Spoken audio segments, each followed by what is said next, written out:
I can be first if you All want. right, Alonso, you are welcome to start. All Go right. ahead. Let me just start sharing. Okay. Give me 1 second. I believe that you see if you can see it now. Right.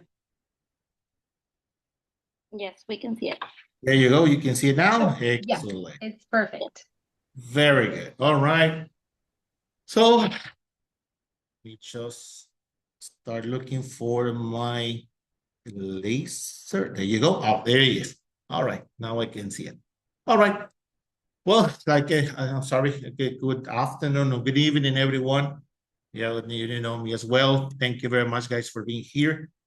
This is something that we have been doing in the last 3 semesters. And this project, I did it in the institution that I work in, this private institution here in Guamuchil, right? Yes, IMAC, Instituto de Idiomas México-Americano, right here in Guamuchil, El Salvador, where I've been teaching for, I don't know, more than 20, 28 years now, as well as a university. And today I would like to share with you the action research project I completed this semester, which investigated how structured role play activities can support fluency and confidence in intermediate EFL learners. And I hope my experience really resonates with some of the challenges that we all face in our classrooms. Well, let me begin by explaining the context and the problem that motivated this study. My research was conducted with a group of 20 students, B1 level, age 14 and 18, in a face-to-face classroom at IMAC. And we meet 4 times a week, each session lasting about 50 minutes. And the problem I observed was a consistent gap between what my students knew and what they could do. They perform well on control exercises and written tasks, but when asked to engage in real-time spontaneous conversation, they struggle.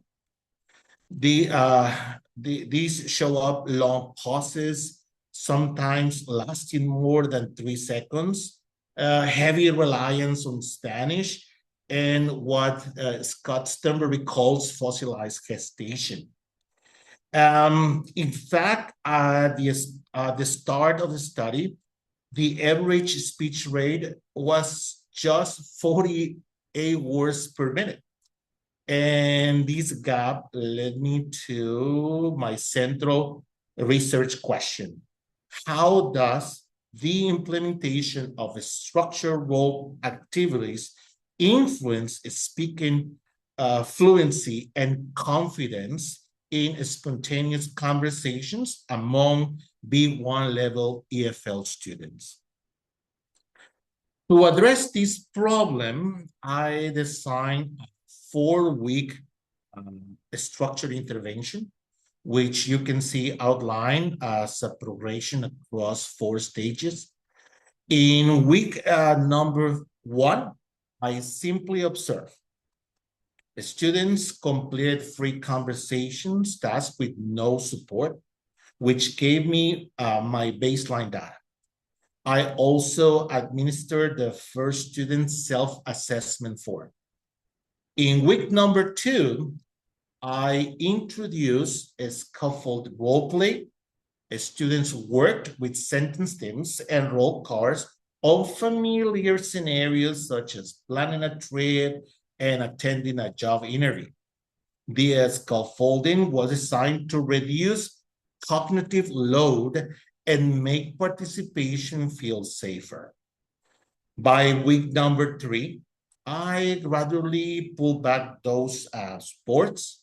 The students were encouraged to improvise using language that had internalized more open-ended situations and more unpredictability. And in week number 4, the students, move this a little bit, and completed a fully autonomous role play. Travel agency scenario. That is something that it was not easy for them because, now young people don't really need a travel agency. So for them, was really challenging. So because it's what is that? I have never seen that. I have never used that. So using their own language resources for them and was really challenging. This also when the second self-assessment was administered. The progression follows a scaffolding to autonomy model grounded by, this guy, Vygotsky's zone of proximal development, right? So fully in English, that was really amazing for me. There you go. Throughout this intervention, I used 3 complementary data collection tools to triangulate my findings. The first one was a role play observation template, which I completed during every session to track the measurable indicators such as voluntary turns, speech rate, hesitation frequency, and L1 use. The second, one of the things that I really, really love, the teacher implementation journal, where I recorded weekly reflections on what worked well, what didn't, what needed adjustment, and how student behavior was evolving.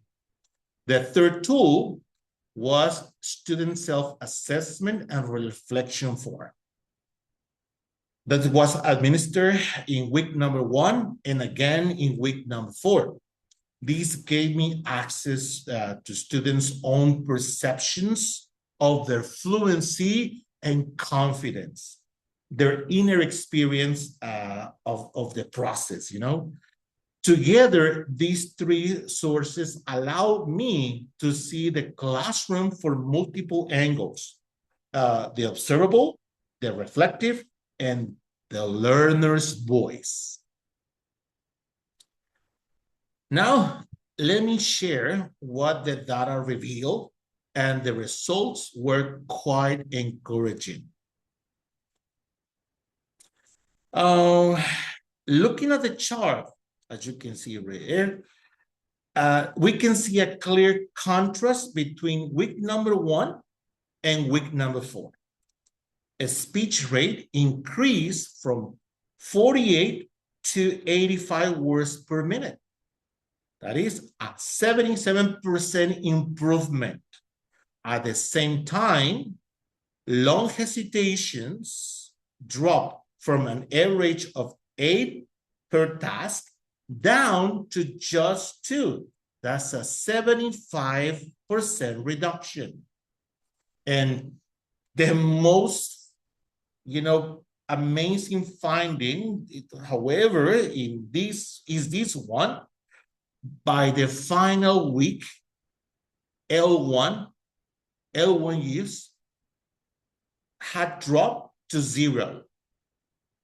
The students who had been consistently code switching into Spanish were sustaining full interactions in English, not because I forced them to, because they felt capable enough to try.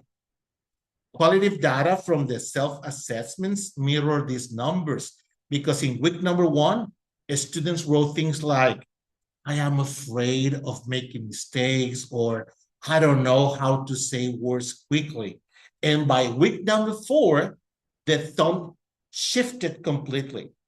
Comments such as, I feel more comfortable talking in English, and I'm not afraid to speak to my partners. So these findings suggest a reciprocal relationship between fluency and confidence. As one improves, so does the other.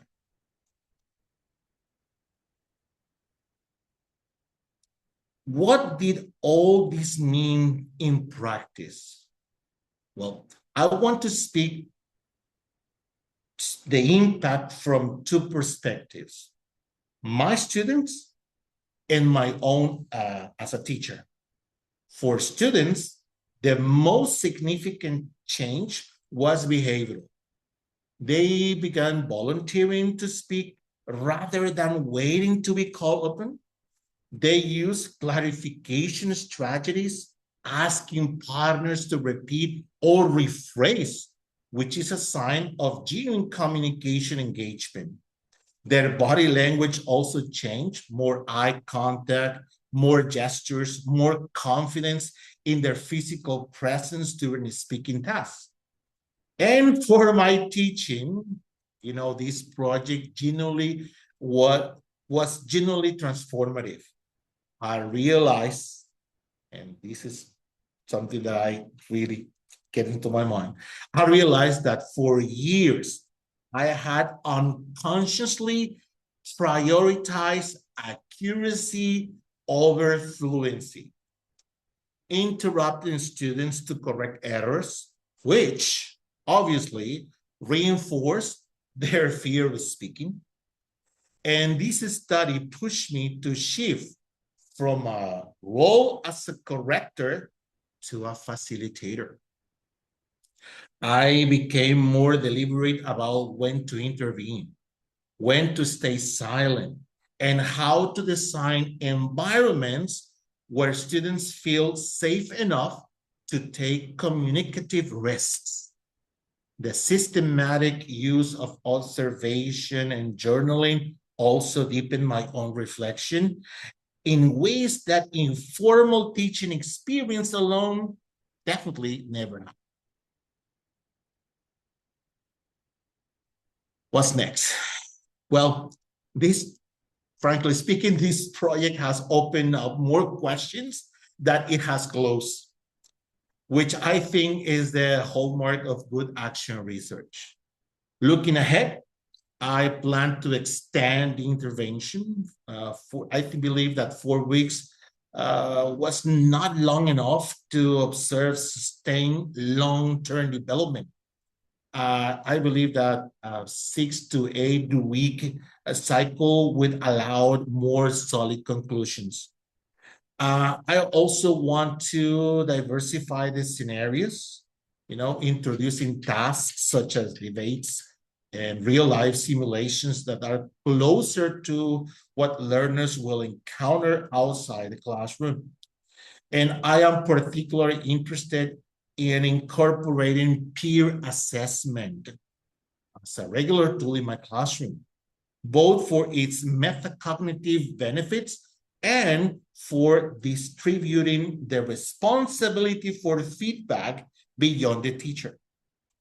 And perhaps most importantly, I will continue my reflective practice, keeping my journal, using self-assessment forms, and treating each class as a source of data for improving my teaching. To close, I want to say that this project reminds me of something I believe deeply after 28 years in this profession, that fluency is not primarily a linguistic problem. It is an affective one. When we create classrooms where students feel safe to speak imperfectly, language follows. I left the quotation on this slide. It says, fluency begins where fear ends. Because that, more than any statistic, captures what I witnessed in my classroom these 3 semesters. Thank you very much, everyone, for your time and attention. And I am happy to take any questions. Thank you very much, Alonso. That was a great job. By the way, I totally forgot to mention at the beginning that it's a requirement for you guys to participate. So I hope you were listening carefully. So you have maybe not necessarily questions, but maybe some comments.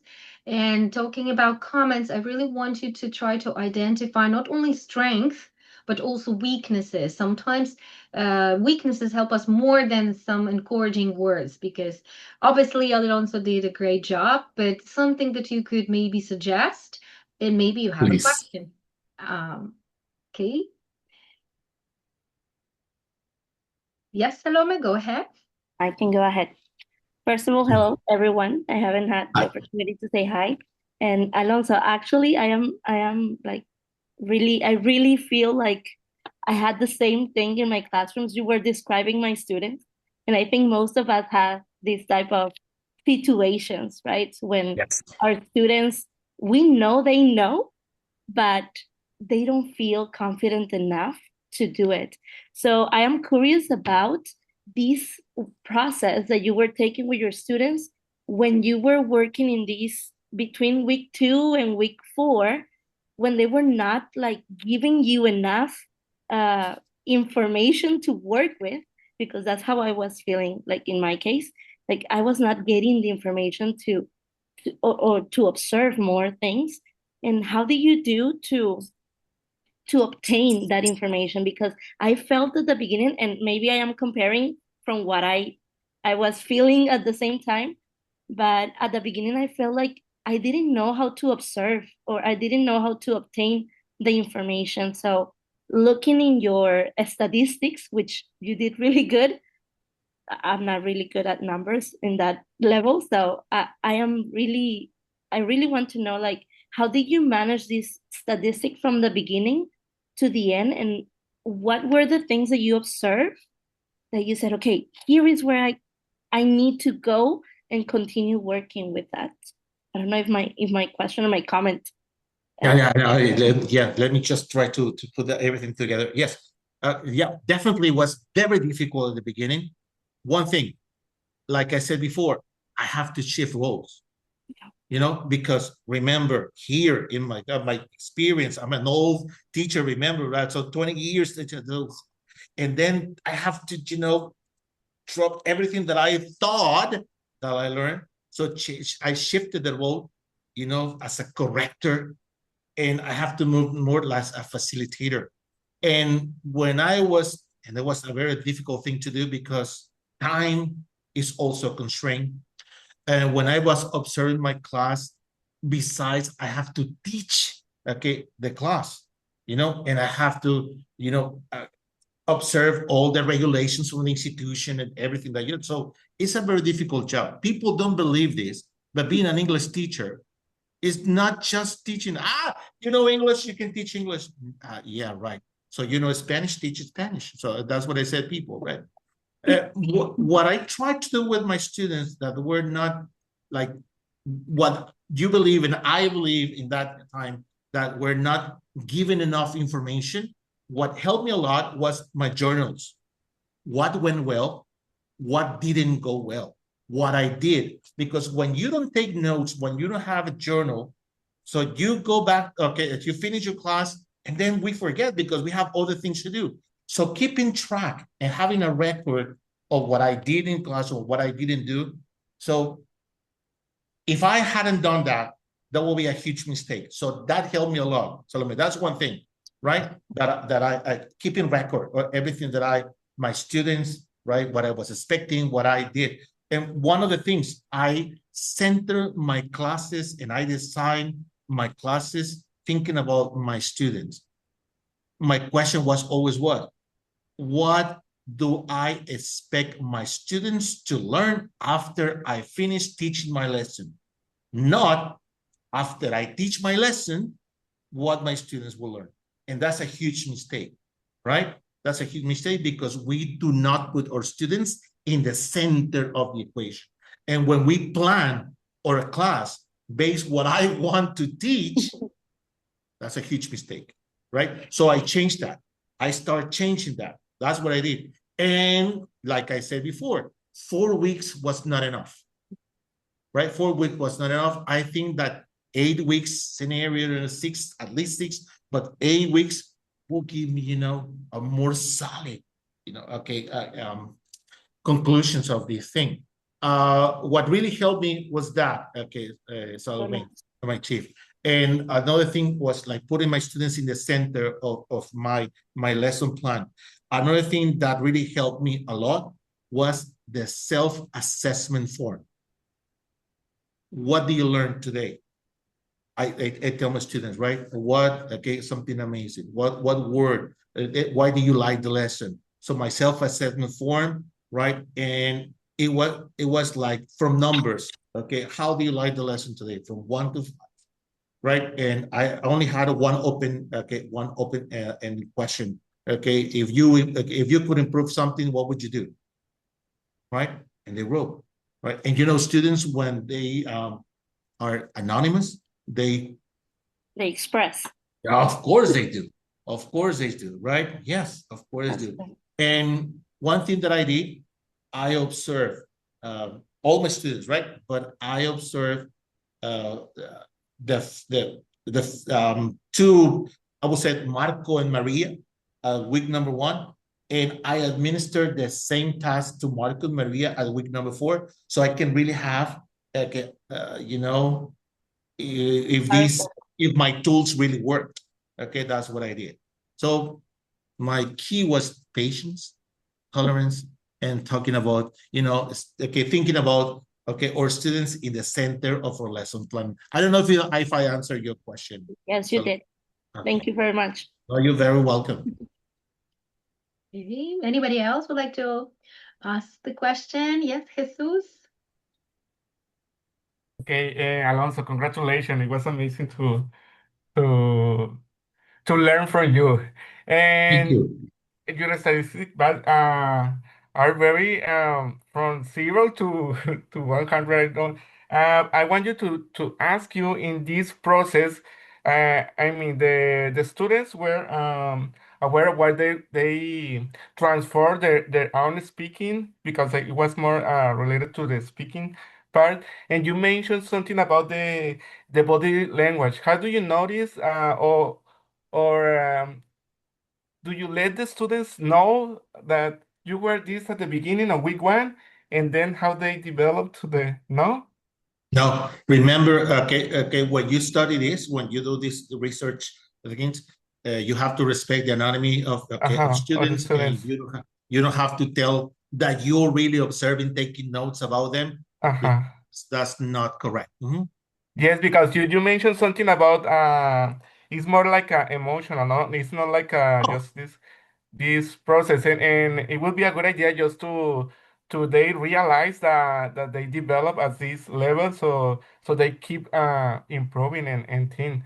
But congratulations, very well done, excellent. Thank you very much. They notice. Okay, remember that because they let me know on the self-assessment forms is that now, right? I'm not afraid of making mistakes. Now, I can speak English with my peers. Now I can do this and that. So they were aware.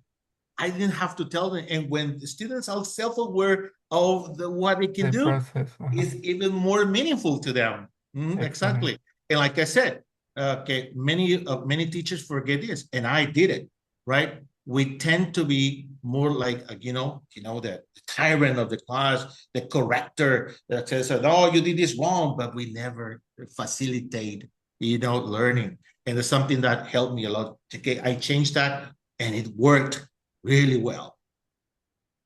Thank you very much. Yeah. You're very welcome. And congratulations, Alonso, on your results. That's great. Thank you. Okay, Giselle, you have a question? Go ahead. Yeah. Hello. Good evening, everyone. Hi, Alonso. Hi. Well, I'm curious about after successful years of teaching, as you already mentioned, what led you to choose this topic in a specific? Okay, choosing this topic, it was that, Gisela. It's something that happens to all of us that we've been teaching. You're very young, and in this nice, lovely, amazing, rewarding job. But after all these years, I just felt the gap. What our students know. They have the grammar. They have like the skills, and we practice at school. With this task, because sometimes Our syllabus is the course book. We don't really have a real syllabus as institutions. So your syllabus is the course. The English coordinator tell you, hey, you have to cover unit number 1 to unit number 5, and that's it. And you know what to do, right? And give me lesson plans every week. Every Friday, I need to see the lesson plans for the, for next week. Period, right? And when my students were doing those, tasks, written tasks, the book, they were excellent. The problem was, in my institution, we have 2 native English speakers, right? 2 of them. And sometimes we change classrooms, to just have a little practice.